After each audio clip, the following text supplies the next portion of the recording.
हज़रत इब्राहीम अलैहिस्सलाम अल्लाह के बरगुज़ीदा नबी थे। आपको खलीलुल्लाह यानी अल्लाह का दोस्त कहा जाता है। आप बचपन ही से हक और सच्चाई के मुतलाशी थे। इस वक्त का मुआशरा बुत परस्ती में डूबा हुआ था।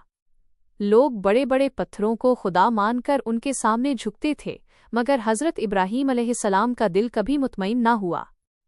एक दिन आपने अपने वालिद और कौम को कहा, ये क्या चीज़ें हैं जिन्हें तुम पूछते हो? ये तो न तुम्हें नुकसान पहुंचा सकती हैं न फ़ायदा। लोग आपकी बात पर गुस्सा हो गए, लेकिन हज़रत इब्राहीम अलैहिस्सलाम ने दलाइल से समझाया कि अल्लाह ही खालिक है, आसमान और ज़मीन को उसी ने बनाया है। एक मौके पर जब पूरी कौम मेले में गई, आपने मौके पाकर बुतखाना में दाखिल होकर सब बुत तोड़ डाले, सिर्फ एक बड़ा बुत छोड़ दिया और उसके कंधे पर कुल्हाड़ी लटका दी। जब लोग वापस आए और देखकर शोर मचाया तो हज़रत इब्राहीम अलैहिस्सलाम को बुलाया गया।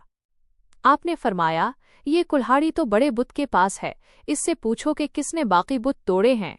लोग शर्मिंदा हुए, लेकिन उनकी हठ धर्मी ने हक कबूल न करने दिया।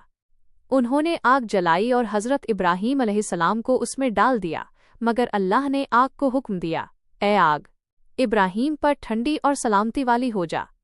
आग फूलों के बाग में बदल गई और इब्राहीम अलैहिस्सलाम सही सलामत निकल आए।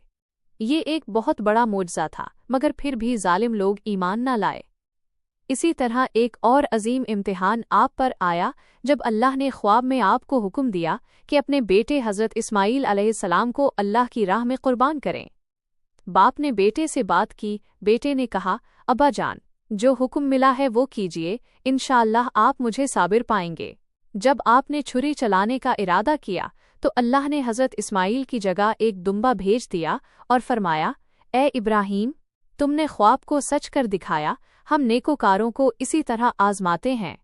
ये कुर्बानी क़यामत तक के लिए मोमिनों के लिए मिसाल बन गई। हज़रत इब्राहीम अलैहिस्सलाम की पूरी ज़िंदगी हमें ये सबक देती है कि अल्लाह की इताअत सबसे बड़ी चीज़ है। चाहे दुनिया मुखालफत करे, चाहे इम्तिहान कितना ही बड़ा हो, जो अल्लाह पर भरोसा करे वो कभी नाकाम नहीं होता।